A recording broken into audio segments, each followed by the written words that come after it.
They called her broken. They called her a waste of space. In the gated community of Silver Creek, status is everything, and at 16, Sienna Brooks lost hers in a single heartbeat. Imagine standing in front of the boy you've loved your entire life, the Alpha's son, waiting for the spark that proves you belong to him, only for him to look you in the eye and announce to the entire town that you are defective. He didn't just break her heart, he exiled her. But Caleb Sterling forgot one thing. The moon goddess doesn't make mistakes. She makes warriors. And when Sienna returns, she isn't just a wolf. She's a reckoning. Grab your popcorn. This is the story of how the rejected girl became the one thing they all fear. The gymnasium of Silver Creek High was draped in streamers of silver and deep midnight blue. To an outsider, it looked like a typical Sweet 16 or a lavish homecoming dance. But to the families of the Silver Creek Pack, this was a capping ceremony. It was the night the 16-year-olds shifted for the first time, the night their wolves woke up, and, most importantly, the night fated mates were revealed. Sienna Brooks stood near the punch bowl, her hands trembling so hard the ice in her plastic cup clicked together like wind chimes. She smoothed the skirt of her thrifted dress. It was a pale lavender, a color her mother swore brought out the gold in her eyes. But right now, Sienna felt invisible. Or rather, she wished she was invisible. "Check your watch, Brooks," a voice sneered from behind her. It was Jessica Thorne, a girl whose family owned half the real estate in the county, and whose wolf had surfaced 3 months early, making her the unspoken queen of the sophomore class. Midnight is in 10 minutes. If you don't pop a tail by then, you're officially a dud. "I'm not a dud," Sienna whispered, though the fear had been gnawing at her stomach for weeks. She hadn't felt the fever. She hadn't felt the pre-shift aches. Nothing. "Caleb is watching you," Jessica said, her voice dropping to a cruel, sugary whisper.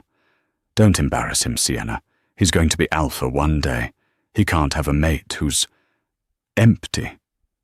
Sienna's eyes darted across the room to Caleb Sterling. He was standing with his father, Alpha Richard Sterling, and the pack elders. Caleb looked like he stepped out of a catalogue. Sandy blonde hair, broad shoulders that had filled out over the summer, and a jawline that could cut glass. He was the golden boy of Silver Creek. Sienna had loved him since they were 5 years old, playing tag in the creek beds behind her house. Back then, he had promised her they would rule together. But high school had changed things. The hierarchy had changed things. The clock on the wall ticked closer to midnight. 11:55 p.m. One by one, other kids were crying out, falling to their knees as bones cracked and reformed, shifting into their wolves for the first time amidst cheers and applause. Mates were snapping into place, couples staring at each other with wide, glazed eyes as the bond took hold. Sienna felt nothing, just the cold air of the gym and the terrified beating of her human heart. 11:58 p.m. Caleb walked toward her. The crowd parted. The room went silent. This was the moment. Everyone knew Sienna and Caleb were expected to pair. Their families had been close for years, even though the Brooks fell on hard times after Sienna's dad died in a rogue attack. Caleb stopped 2 feet from her. He sniffed the air. He frowned. "Sienna," he said, his voice flat. "Caleb," she breathed, reaching a hand out. I think it's just delayed. My mum said—" "It's not delayed," Caleb interrupted. He didn't take her hand. He looked at her with a mix of pity and annoyance, the way one looks at a car that won't start in the morning. "It's midnight, Sienna." The clock buzzed. 12 a.m. Sienna stood there. No pain, no fur, no wolf. Just a 16-year-old girl in a cheap lavender dress. The silence in the gym was deafening.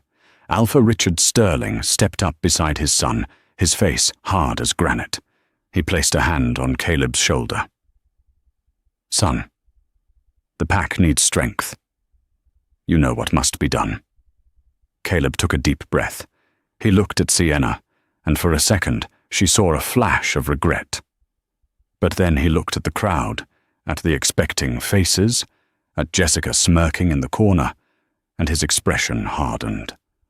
"I, Caleb Sterling, future Alpha of the Silver Creek Pack," his voice boomed, amplified by the acoustics of the gym, "reject you, Sienna Brooks." A collective gasp rippled through the room. "Caleb, please," Sienna choked out, tears finally spilling over. "Don't do this. We're friends." I reject you as my mate," he continued, louder this time, stepping closer to ensure she heard every word. "You are wolfless. You are defective. I cannot weaken my line with a human." The word hung in the air like a guillotine blade. Defective. Then, the twist of the knife. Caleb turned his head, his eyes locking onto someone behind Sienna. His pupils dilated. A low growl rumbled in his chest, the sound of a mate finding their match. He walked past Sienna as if she were a ghost, heading straight for Jessica Thorne. Jessica gasped, her eyes flashing gold. "Mine," she whispered. Caleb pulled Jessica into his arms, burying his face in her neck, inhaling her scent. "My true mate," he announced. "A true wolf." Sienna stood alone in the center of the gym. The humiliation was physical, a burning acid in her veins. Her mother, Mary, rushed forward from the sidelines, grabbing Sienna's arm. "We have to go, baby. Now," Mary whispered, her face pale. "She doesn't just have to go home, Mary."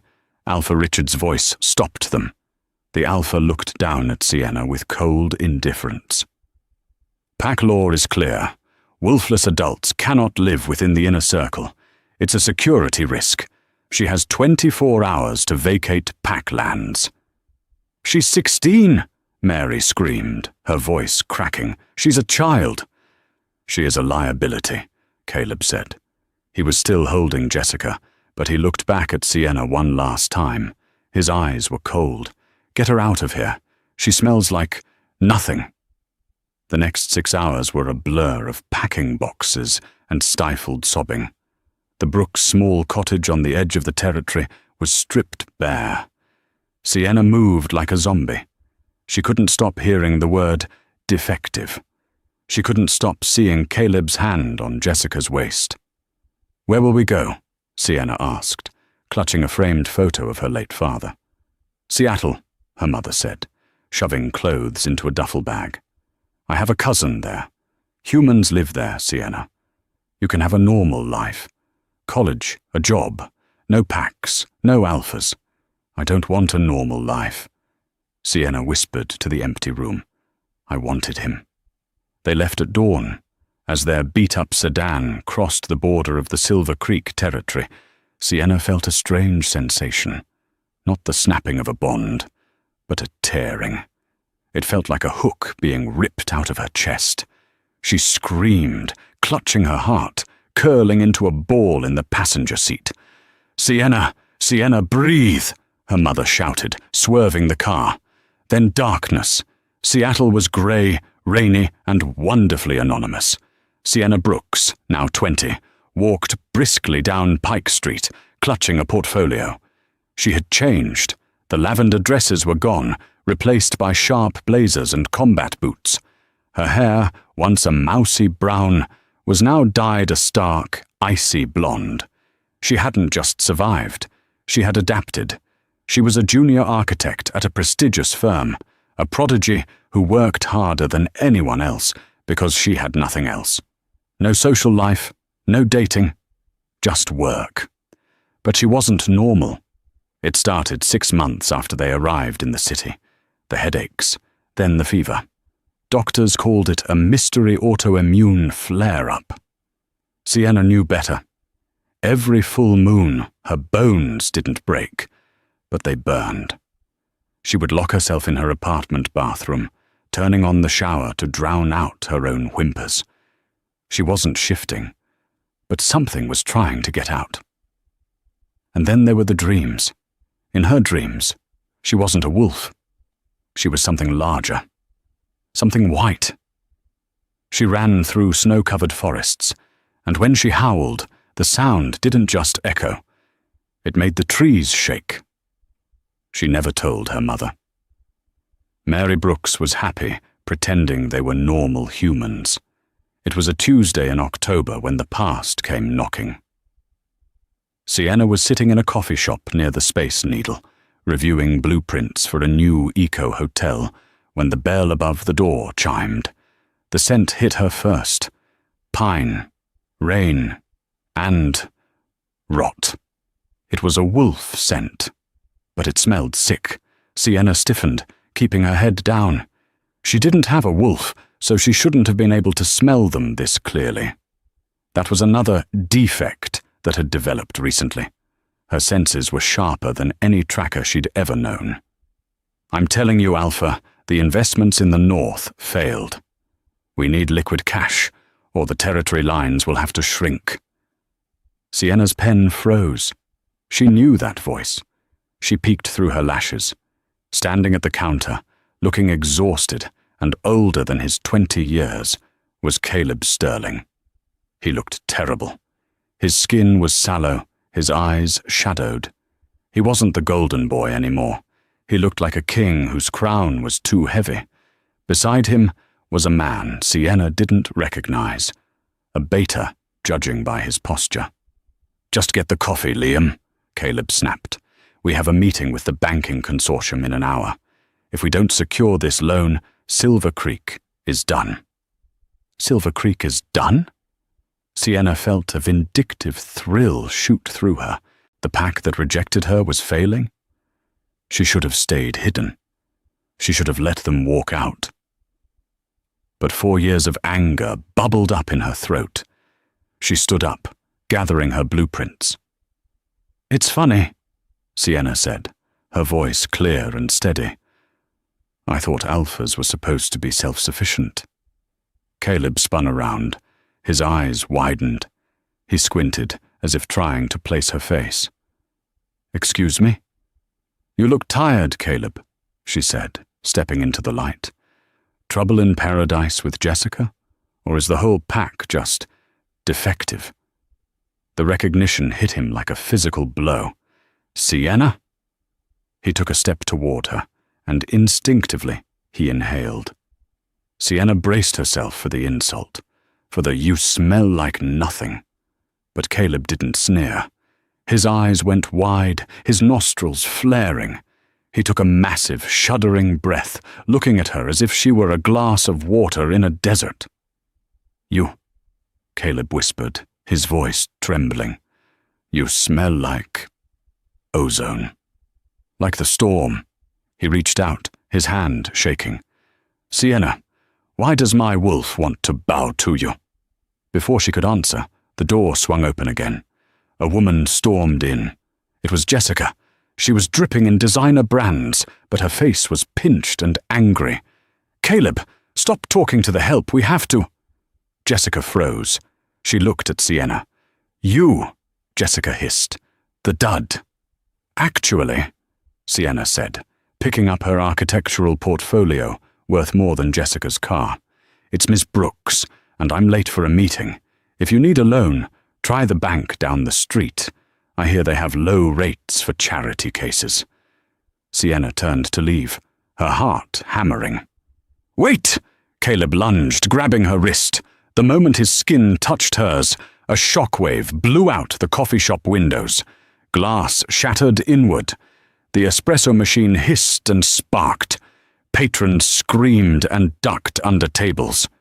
Caleb was thrown back against the counter, gasping for air. Sienna stood rooted to the spot, her arm glowing with a faint, silvery luminescence where he had touched her. She looked at her hand. Then she looked at the reflection in the broken window. Her eyes weren't brown anymore. They were glowing a pure, blinding white.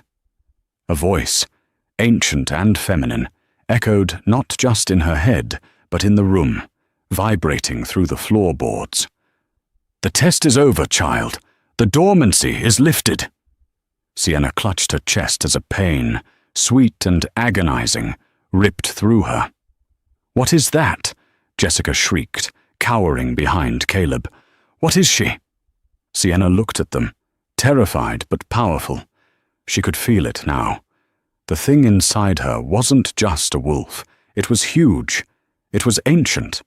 "I don't know," Sienna whispered, the white light fading from her eyes, but leaving them a piercing silver. "But I think I'm finally shifting." Sienna ran. She didn't wait for the police. She didn't wait for Caleb to pick himself up out of the glass shards. She sprinted out the back exit of the coffee shop, her boots slamming against the wet pavement of the alleyway. Her skin felt like it was on fire.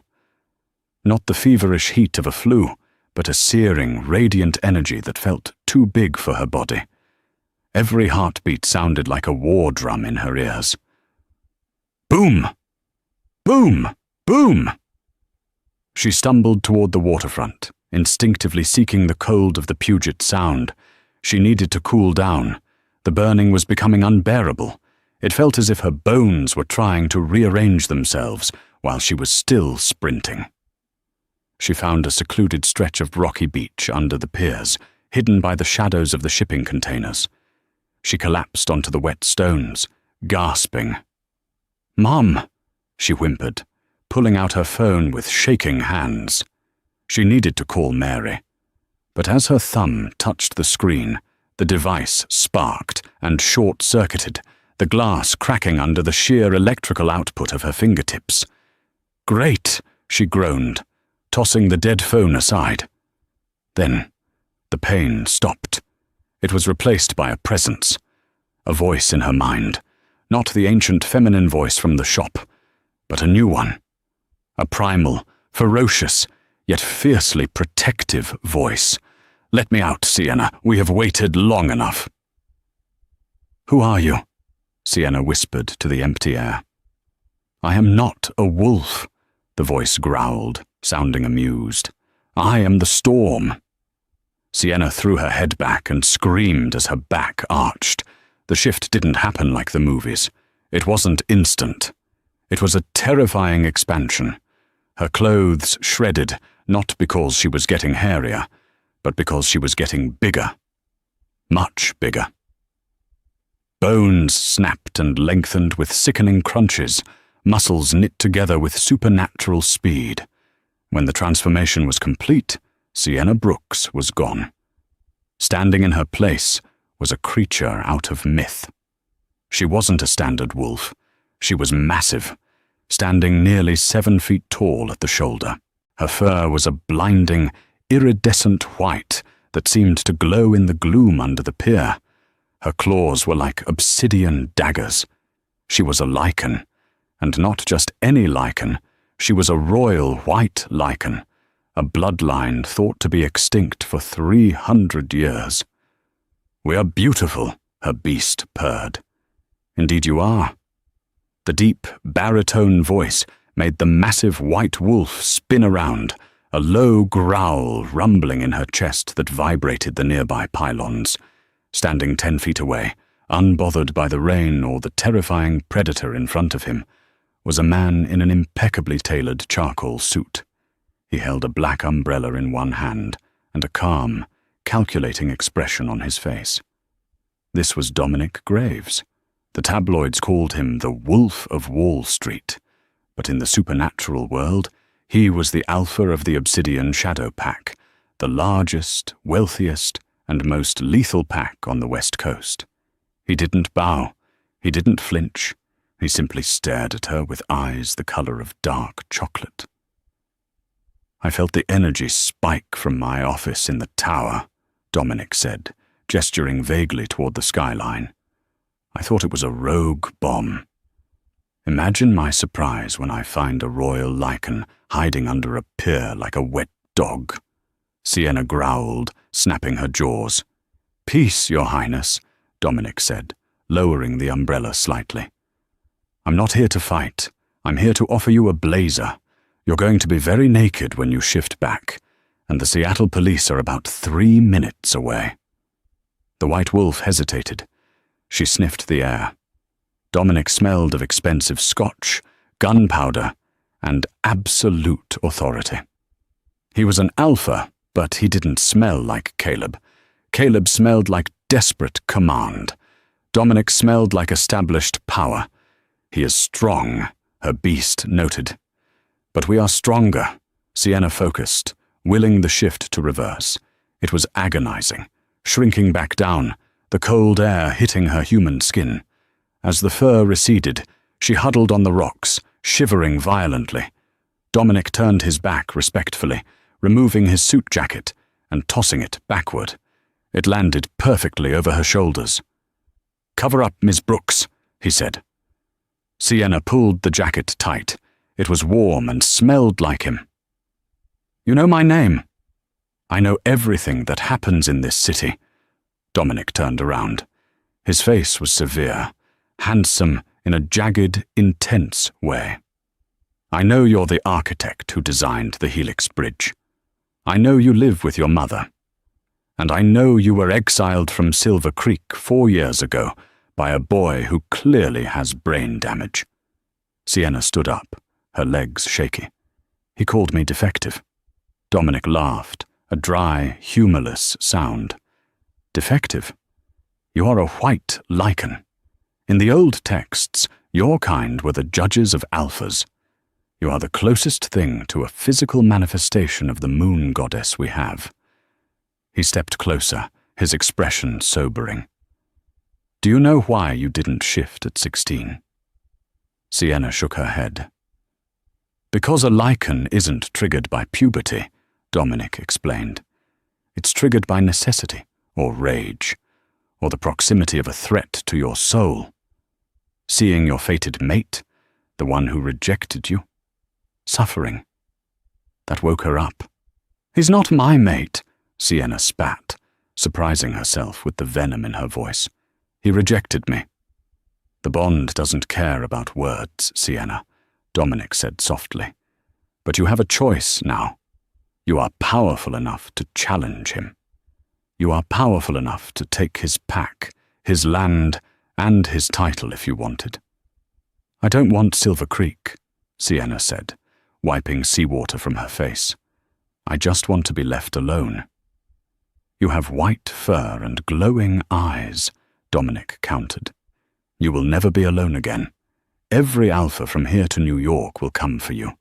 They will want to breed with you to strengthen their lines, or kill you because they fear you." Sienna froze. Dominic extended a hand.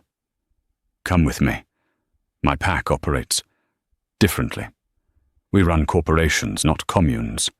I can offer you protection, anonymity, and a salary that will make your architectural fees look like pocket change. In exchange, I just want one thing." "What?" Sienna asked, eyeing his hand. "I have rivals." Dominic smiled, showing a hint of fang. "Having a white lichen at my side at the negotiation table tends to make people very agreeable." Sienna looked at his hand. Then she looked back at the city where Caleb was currently hunting for her. She took Dominic's hand. 24 hours later, Caleb Sterling sat in the penthouse suite of the Four Seasons, staring at a glass of whiskey he hadn't touched. The meeting with the bank had been a disaster. They had denied the loan. Silver Creek was officially insolvent. But Caleb couldn't focus on the money. He couldn't focus on anything except the smell. Ozone, rain, power. It was stuck in his nose. His wolf was pacing inside his mind, howling, scratching at the walls of his psyche. Mate. Found. Mate. "Stop it!" Caleb yelled, throwing the glass against the wall. It shattered, leaving a wet stain on the expensive wallpaper. "Caleb!" Jessica marched out of the bedroom, wrapped in a silk robe.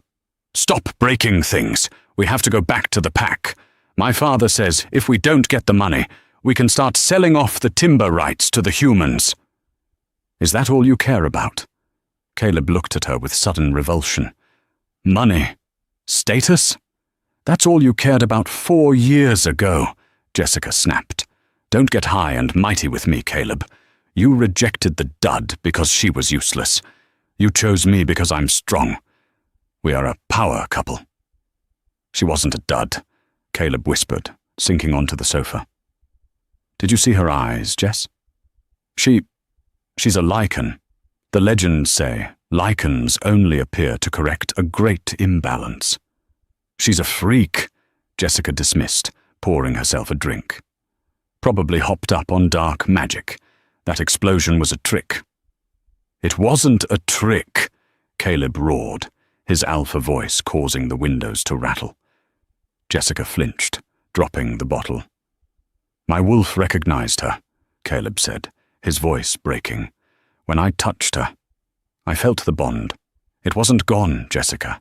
It was sleeping, and when I touched her, it woke up. He looked at Jessica, really looked at her, for the first time in years. He saw the way she manipulated the pack elders, the way she sneered at the Omegas, the way their love felt more like a business transaction than a soul connection. I made a mistake, Caleb whispered. The realization was a physical weight, crushing his lungs. I rejected my true mate for a high school popularity contest. You are bound to me, Jessica hissed, her eyes flashing yellow. I bit you. You bit me. Marks can be removed, Caleb said coldly. If the moon goddess deems the union invalid. He stood up, grabbing his coat. Where are you going? Jessica screamed. To find her. Finding Sienna wasn't hard. Finding a way to get near her was impossible. Caleb tracked her scent to a skyscraper in downtown Seattle, the headquarters of Graves Industries. The building was a fortress of glass and steel. When Caleb tried to enter the lobby, he was stopped by 3 security guards. They weren't humans. They were enforcers from the Obsidian Shadow Pack. Massive, hulking men in suits who smelled like violence. I need to see Sienna Brooks, Caleb demanded, flashing his alpha eyes. I am Alpha Caleb Sterling of Silver Creek. The head guard, a man named Jax, didn't even blink. Mr. Graves has left strict instructions, no stray dogs allowed. I am an alpha, Caleb snarled. Here, you're a tourist, Jax said, crossing his arms. Ms. Brooks is in a meeting. Leave before we make you leave. Caleb retreated, humiliated. He waited across the street for 6 hours in the rain. Finally, at 8 p.m., the glass doors opened. Caleb's heart leaped. Sienna walked out. She looked breathtaking. She was wearing a structured white trench coat that highlighted her platinum hair. She moved with a grace that was predatory. She wasn't the shy girl in the lavender dress anymore. She was a queen. But she wasn't alone. Dominic Graves walked beside her, his hand resting casually on the small of her back. He leaned in and whispered something in her ear, and Sienna threw her head back and laughed, a genuine, throaty laugh Caleb hadn't heard since they were children. Jealousy, hot and toxic, flooded Caleb's veins. He ran across the street, dodging traffic. Sienna! She stopped. Her laughter died instantly. Her face went blank, like a steel shutter slamming down. Dominic stepped between them smoothly, acting as a shield. Alpha Sterling, you're persistent. It's annoying. Sienna, please. Caleb ignored Dominic, trying to catch her eye. I just want to talk. I need to explain. Explain what? Sienna asked, her voice cool. She didn't look angry. She looked bored. Explain why you exiled a 16-year-old girl with 24 hours' notice? Explain why you called me defective in front of our entire town. I was a kid, Caleb pleaded, the rain plastering his hair to his forehead. I was pressured by my father, by the pack. I thought I was doing what was right for the lineage. But I was wrong. Sienna, the pack is dying. The crops are failing. The births are down. The land misses you. The land misses me? Sienna raised an eyebrow. Or you miss the power I could give you. I miss you, Caleb said, his voice cracking. He dropped to his knees right there on the sidewalk, ignoring the pedestrians staring. I reject Jessica Thorne. I'll do it right now. I'll sever the bond. Please, Sienna, come home. Be my Luna. Fix us. It was the grand gesture. The moment in the romance novels where the heroine swoons. Sienna looked down at him. Her eyes flashed silver for a second. Get up, Caleb, she said softly. He looked up, hope in his eyes. You'll come? No, Sienna said. I'm telling you to get up, because you're embarrassing yourself. Again. She stepped closer, looking down at him with pity. You think you can just hit undo because you found out I'm special? If I was still just a human, if I was still defective, would you be kneeling here? Caleb opened his mouth, but no sound came out. He couldn't lie to a lichen. They could smell the truth. And the truth was, no. That's what I thought, Sienna said. She turned to Dominic. I'm ready to go. Dominic opened the door of a sleek black limousine waiting at the curb. After you. As Sienna slid into the car, Caleb lunged forward, desperate. Sienna, the moon goddess mated us. You can't deny fate. Sienna paused, one foot in the car. She looked back over her shoulder. The moon goddess gave you a gift, Caleb. You threw it in the trash. She doesn't give refunds. The car door slammed shut. Caleb was left kneeling on the wet pavement, inhaling the exhaust fumes as the limo sped away, leaving him with nothing but the echo of his own failure. In the back of the car, Dominic poured 2 glasses of champagne. He handed one to Sienna. That was brutal, he observed, though he looked impressed. It was necessary, Sienna said, her hands trembling slightly. She took a sip. You know he won't stop, Dominic warned. Silver Creek is desperate. Desperate men do dangerous things. And Jessica Thorne, I've done some digging on her family. They aren't just rich, Sienna. They're into some very dark practices.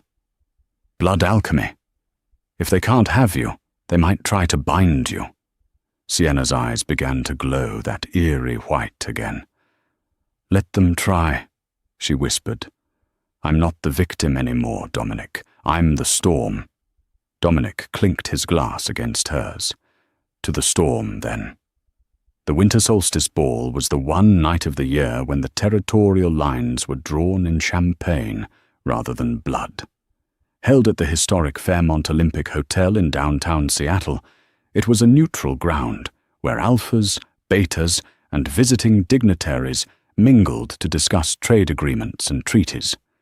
For Sienna, it was a debut. She stood in front of the full-length mirror in the hotel suite, smoothing the fabric of her gown. Dominic had commissioned it, specifically for her.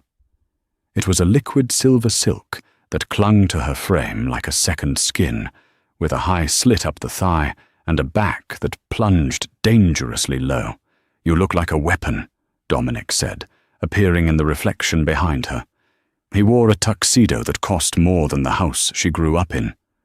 A very expensive, very dangerous weapon. I feel like bait, Sienna admitted, turning to face him. Her hair was swept up in an intricate braid, exposing the elegant curve of her neck. You are bait, Dominic corrected gently. But you're the kind of bait that snaps the trap shut on the hunter. The Thorne family is desperate. Silver Creek is collapsing. Tonight, they will make a move. And when they do, we will end them legally and publicly. Sienna took a deep breath. Her inner wolf, the white lichen, was pacing, sensing the coming violence. Let them come, the beast growled. They entered the ballroom at 9 p.m.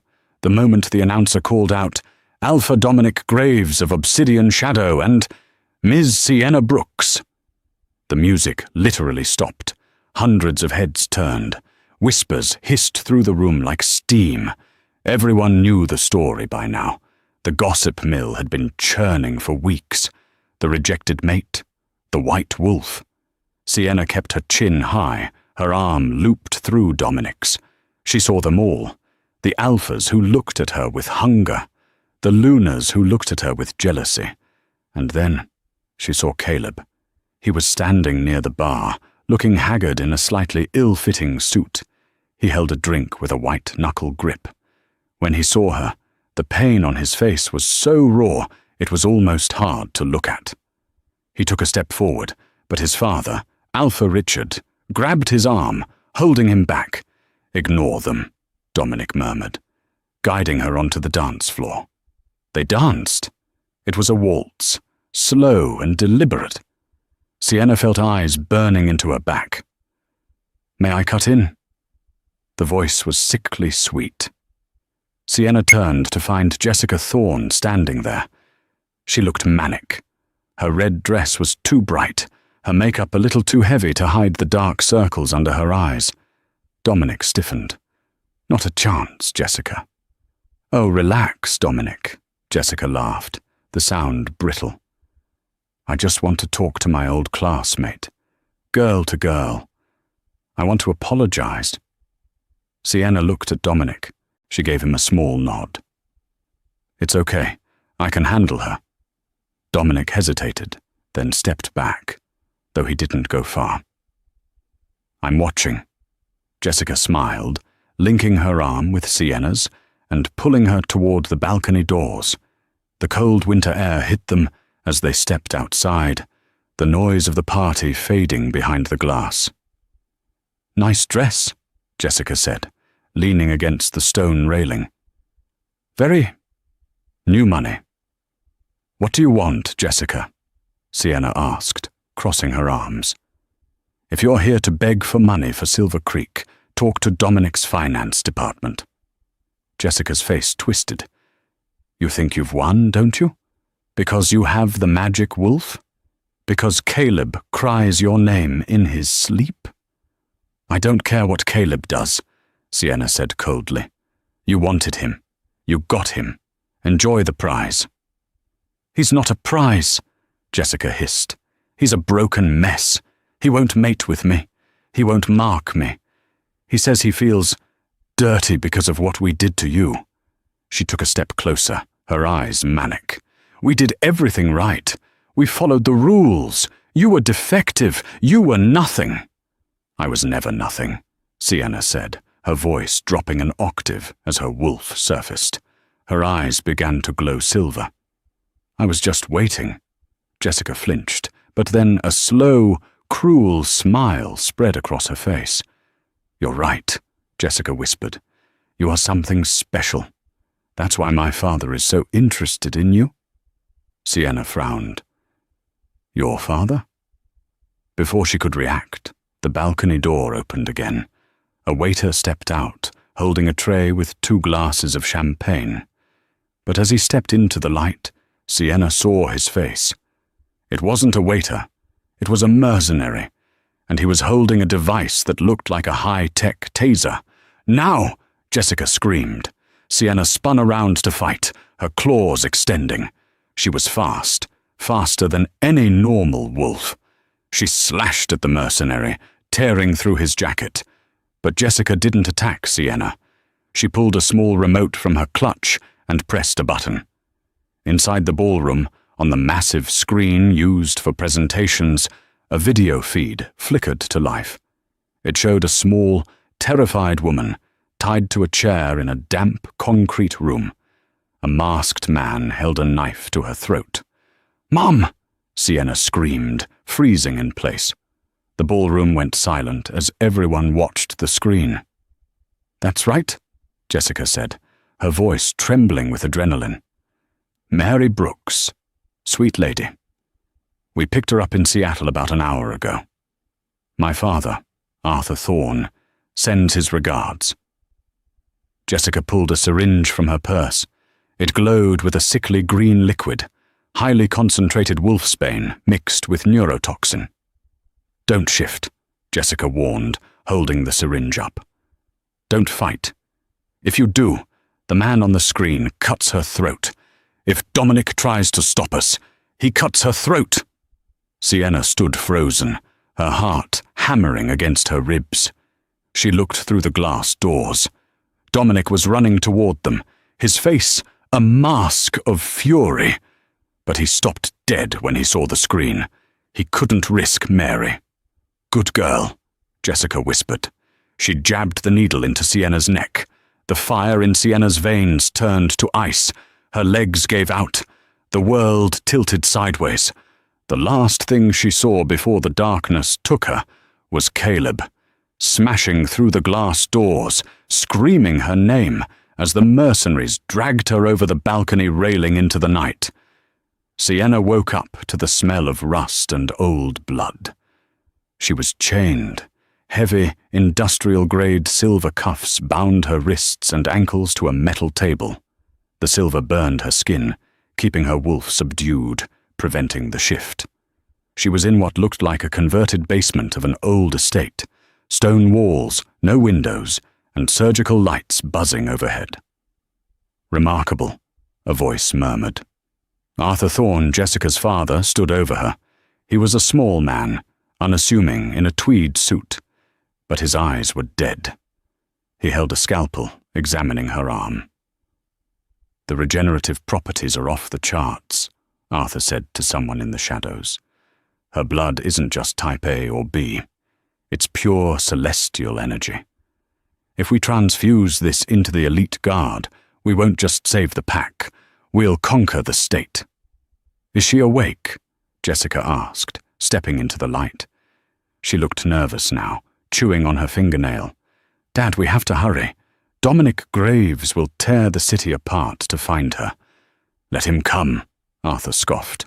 "We have the Brooks woman, and by the time Graves gets here, the extraction will be complete. The girl will be a husk." Sienna tugged at the chains. "Where is my mother?" "Oh, she's fine," Arthur said distractedly, tapping a vein in Sienna's arm. "For now. But you, my dear, you're going to make the Thorne family very, very powerful."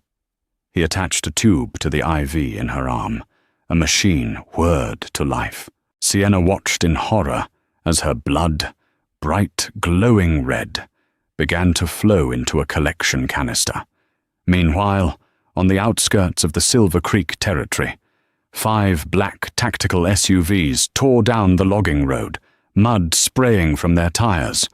Inside the lead vehicle, Dominic Graves was checking the magazine of a semi-automatic rifle. He wasn't wearing a suit anymore. He was in full tactical combat gear. His eyes were completely black. His wolf, the Shadow, was in control. "ETA 2 minutes, the driver, Jax, reported. "We have a problem at the gate." A voice crackled over the radio. "Thorne has mercenaries with heavy weaponry. Run them over," Dominic ordered. "Wait." Caleb Sterling sat in the back seat next to Dominic. He looked terrified, but resolved. He had come to Dominic immediately after the kidnapping, offering the location of the Thornes' ancestral safe house in exchange for help saving Sienna. "There's a secondary entrance," Caleb said, pointing at the GPS map. "An old mine shaft that leads to the wine cellar. I used to play there as a kid. It's unguarded." Dominic looked at Caleb with disdain. "Why should I trust you? You exiled her." "Because I love her," Caleb shouted, his voice cracking. "I messed up. I know that. I ruined everything. But I won't let her die for it. If we go through the front, they'll kill her mother. Use the mine." Dominic studied him for a second. "Jax, turn right. Take the logging trail." Sienna was getting weaker. The machine hummed rhythmically. Whoosh, click, whoosh. She felt cold. Her vision was blurring. "Fight, Sienna," her wolf whispered, voice faint. "You are the storm." "I can't," Sienna mumbled. "The silver." "Almost done," Arthur said greedily, watching the canister fill. "Look at it glow, Jessica. This is immortality." Suddenly, the steel door to the basement exploded inward. It wasn't a kick. It was an explosion. Debris flew everywhere. Arthur was thrown back against the wall. Jessica screamed and dove under a table. Through the smoke, A massive black wolf, Dominic, leaped into the room, tearing the throat out of the nearest guard. Behind him, human enforcers flooded in, guns blazing. But Arthur Thorne was fast. He scrambled up, grabbing a remote detonator. "Stop!" Arthur screamed, blood running down his forehead. "I'll blow the holding cell. The mother dies." Dominic froze, shifting back into human form in a blur of motion. He stood naked from the waist up, panting, blood on his hands. "Let her go, Arthur," Dominic growled. "It's over." "It's not over until I have the blood," Arthur yelled, his finger hovering over the button. "Dad, stop!" Jessica cried, crawling out. "They have guns!" "Shut up," Arthur backhanded her. In that split second of distraction, a figure lunged from the shadows of the broken door. It was Caleb. He didn't shift. He didn't have time. He tackled Arthur Thorne, slamming him into the stone wall. "No!" Arthur shrieked, pressing the button. Boom! A muffled explosion shook the foundation of the house. "Mom!" Sienna screamed, tearing at her chains with renewed hysteria. Caleb punched Arthur, knocking him unconscious, then grabbed the keys from the old man's belt. He scrambled over to Sienna, his hands shaking as he unlocked the silver cuffs. "Go!" Caleb gasped, freeing her hands. "Go check on her." Sienna fell off the table, weak from blood loss. Dominic caught her. "I've got you," Dominic said, supporting her weight. "Jax, check the holding cell." Jax ran out. A few agonizing seconds passed. "Alpha!" Jax's voice came over the comms. "The explosion. It collapsed the tunnel, but the cell is intact. We have Mrs. Brooks. She's shaken but alive." Sienna sobbed, sagging against Dominic's chest. "She's alive." "She's alive," Dominic confirmed, kissing the top of her head. But the moment of relief was shattered. "You ruin everything." Jessica stood by the blood machine. She had picked up her father's fallen gun. She wasn't aiming at Sienna. She was aiming at Caleb, who was standing over her unconscious father. "If I can't be Luna," Jessica screamed, tears streaming down her face, "then no one gets a happy ever after." She pulled the trigger. Bang! Caleb turned just as the gun went off. The bullet didn't hit him. Sienna had moved, fueled by the adrenaline of her mother's safety and the rage of the white lichen. She broke free of Dominic's grip and moved with supernatural speed. She threw herself in front of Caleb. The bullet hit her in the chest. "Sienna!" Dominic and Caleb shouted in unison. Sienna stumbled back, looking down at the red stain spreading across the silver dress. She looked at Caleb, her eyes wide. "Why?" Caleb whispered, catching her as she fell. "After everything I did. Why?" Sienna coughed, blood bubbling on her lips. Her eyes were fading, the white glow dimming. "Because," she wheezed, her hand gripping Caleb's shirt. "I'm not like you." Then she went limp. Jessica dropped the gun, horrified by what she had done. Dominic didn't hesitate. He backhanded Jessica with enough force to knock her out cold. "Medic!" Dominic roared, his voice shaking the stone walls. "Get the chopper, now!" He ripped off his tactical vest and pressed it against Sienna's chest. "Stay with me, Sienna. Do not close your eyes. You are a lichen. Heal. Command your body to heal." But the silver cuffs had weakened her. The blood drain had weakened her. The wound wasn't closing. Caleb knelt beside them, tears streaming down his face, mixing with the blood on his hands. "Take my blood," Caleb said, rolling up his sleeve. "I'm an alpha. It's compatible. Take it." Dominic looked at Caleb.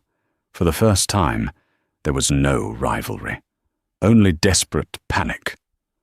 "Hook him up," Dominic ordered the medic who rushed in. "Drain him dry if you have to. Just save her."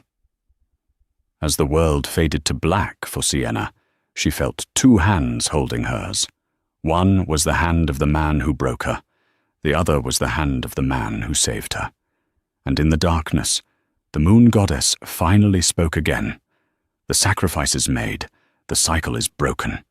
Now, let the queen rise. The void was not dark. It was blindingly white. Sienna felt weightless, suspended in a space that smelled of ozone and ancient pines. The pain in her chest was gone. The betrayal, the anger, the 4 years of loneliness. It all felt distant, like a movie she had watched a long time ago. You saved the one who broke you, the voice of the moon goddess echoed. It wasn't a voice from the sky. It vibrated from within Sienna's own marrow. I didn't do it for him, Sienna replied, her voice sounding like a chorus of 1,000 wolves. I did it because I am not a murderer. I am not a tyrant. I am the balance. A queen does not seek revenge. A queen seeks order, the goddess purred. You have passed the final test, Sienna. The blood of the Alpha is in your veins now, mixed with the lichen fire. You are no longer just a wolf. You are the matriarch. The white light intensified, burning away the last remnants of the girl who used to cry in a lavender dress. 3 days later, the beep of the heart monitor was the first thing to pierce the silence. Sienna opened her eyes. She was in a private suite at the Graves Medical Center. The room was filled with flowers, lilies, roses, orchids. It looked more like a botanical garden than a hospital room. She tried to sit up, expecting the pain, but felt only a dull ache in her chest. She looked down. The wound was gone, replaced by a silvery, star-shaped scar. Easy, a rough voice whispered. Sienna turned. Caleb was sitting in the chair next to her bed. He looked terrible. His face was unshaven, his clothes were wrinkled, and he looked like he hadn't slept in 72 hours. You're awake, he choked out, tears instantly filling his eyes. Caleb, she rasped. Her throat was dry. He immediately poured her a glass of water, holding the straw to her lips with trembling hands. Dominic? She asked, pulling away. He's outside, Caleb said, looking down at his hands. He gave me 10 minutes. He said I earned it. Sienna looked at him. She could smell it on him. The scent of antiseptic, fear, and her blood. You gave me a transfusion, she stated. It wasn't a question. She could feel his essence humming in her veins, a low-level static that made her skin prickle. I gave you 3 pints, Caleb said softly. My wolf nearly went into shock. But it worked. The alpha blood. It jump-started your lichen healing. He reached out, his fingers brushing the sheet near her hand. Sienna, do you feel it? The bond. It's stronger now. We share blood. The rejection. I can feel it undoing itself. The moon goddess gave us a second chance. Sienna looked at his hand, then up at his hopeful, desperate eyes. This was the moment. The moment every romance story built toward. The boy realizes his mistake. He sacrifices for her. They kiss and make up. Sienna pulled her hand away. Caleb, she said, her voice steady and kind, but utterly final. You gave me your blood. You saved my life. For that, I am grateful. I forgive you. Caleb's face lit up. You forgive me? Then we can. I forgive you, she interrupted. But I do not want you. Caleb froze. What? The bond you feel isn't love, Caleb. It's trauma. It's guilt. And yes, it's biology, Sienna explained, sitting up straighter, her authority filling the room. But I am not a slave to biology anymore. You broke the trust when I was 16. You didn't just reject me. You exiled me. You chose status over a soulmate. I was a kid, Caleb pleaded. So was I, Sienna whispered. But I had to grow up in the cold. You grew up in a castle. She pointed to the door. You are not my mate, Caleb Sterling. You are just a chapter in my story. And that chapter is finished. Caleb stared at her for a long, agonizing minute. He searched her eyes for any sign of hesitation, any flicker of the girl who used to chase him through the creek. He found only a queen. Slowly, Caleb stood up. He nodded, a single tear rolling down his cheek. He didn't argue. He finally understood. He had lost her not when the bullet hit, but 4 years ago in a high school gym. "Goodbye, Sienna," he whispered. He walked out the door, closing it softly behind him. A moment later, Dominic walked in. He didn't look like a mess. He looked lethal, freshly showered, wearing a black, crisp shirt, carrying a tablet. But his eyes, usually so cold and calculated, were warm as they scanned her face. "He's gone?" Dominic asked, sitting on the edge of the bed. "He's gone," Sienna confirmed. She felt a weight lift off her shoulders. "Where is my mother?" "She's at my estate. She's making lasagna and terrorizing my housekeeping staff," Dominic smirked. "She's fine." "And the Thorns?" Dominic's expression hardened. "Arthur Thorne is currently in a federal holding facility. We found evidence of the blood alchemy lab in the basement. Human trafficking, illegal medical experimentation, kidnapping. He's going away for life. No wolf politics can save him from the FBI." "And Jessica?" Sienna asked. "She's in the psychiatric ward of the state penitentiary," Dominic said. "But before she went, the council stripped her of her wolf. She is a dud now, a true dud." Sienna looked out the window at the Seattle skyline. It was poetic justice, but she felt no joy in it.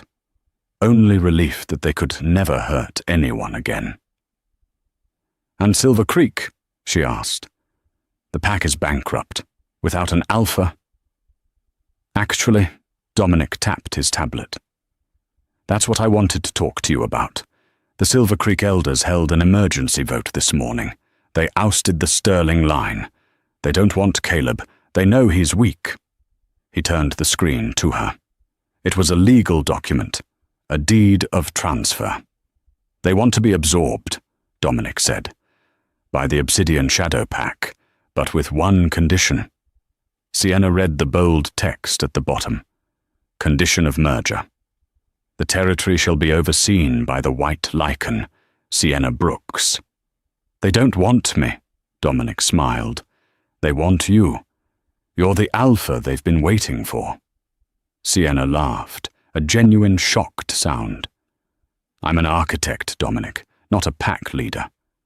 "You are a builder," Dominic corrected, taking her hand. His thumb traced the IV line on her wrist. "You built a life from nothing. Now, build a future. We can run the packs together. You handle the people, the heart, the soul. I'll handle the money and the wars." He paused, his dark eyes locking onto hers. "I never asked, Sienna," he whispered. "I know I'm not your fated mate. I know the biology isn't there. But could you ever choose me?" Sienna looked at him. She looked at the man who had clothed her when she was naked, defended her when she was attacked, and respected her when she was powerful. Caleb was fate. But Dominic was a choice, and a choice was always stronger than destiny. "I think," Sienna said, leaning in and pressing her forehead against his, "that fate is overrated." Dominic closed the distance, kissing her. It wasn't the desperate, frantic kiss of a lost teenager. It was the solid, unshakable kiss of a partner. The solstice arrived again, but this time it was held at Silver Creek. The community had changed. The gates were open. The fields were being replanted with funds from Graves Industries. The mood was light, hopeful.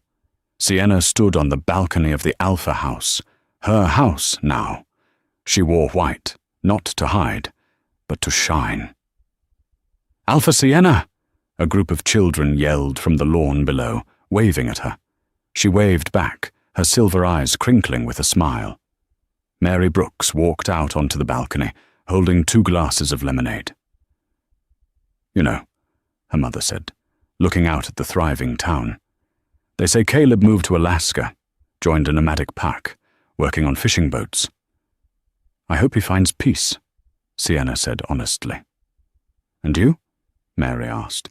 Have you found yours? Strong arms wrapped around Sienna's waist from behind. Dominic rested his chin on her shoulder, looking out at the territory they ruled together. The bank just approved the permit for the new community center, Dominic murmured into her ear. Your design was approved. Sienna leaned back into him, feeling the steady thrum of his heart against her back. She looked up at the moon, full and bright in the night sky. They had called her defective. They had called her broken. But as she stood there, an alpha queen in the arms of the man she chose, watching over the people she saved, Sienna knew the truth. She wasn't defective. She was just a masterpiece in the making. And that is the story of Sienna Brooks. It's a reminder that sometimes the worst thing that happens to us, the rejection, the failure, the heartbreak, is actually the catalyst for our greatest transformation. Caleb thought he was throwing away a defect, but he was actually releasing a queen. It teaches us that your worth isn't defined by who wants you, but by who you decide to be. In the end, Sienna didn't just get the guy, she got the power, the respect, and the life she built with her own 2 hands. If you enjoyed this story, please hit that like button. It really helps the channel grow. And if you want more stories about rejected mates getting their ultimate revenge and finding true love, make sure to subscribe and turn on the notification bell. Let me know in the comments. Would you have forgiven Caleb, or did Sienna make the right choice, picking Dominic? I'll see you in the next video.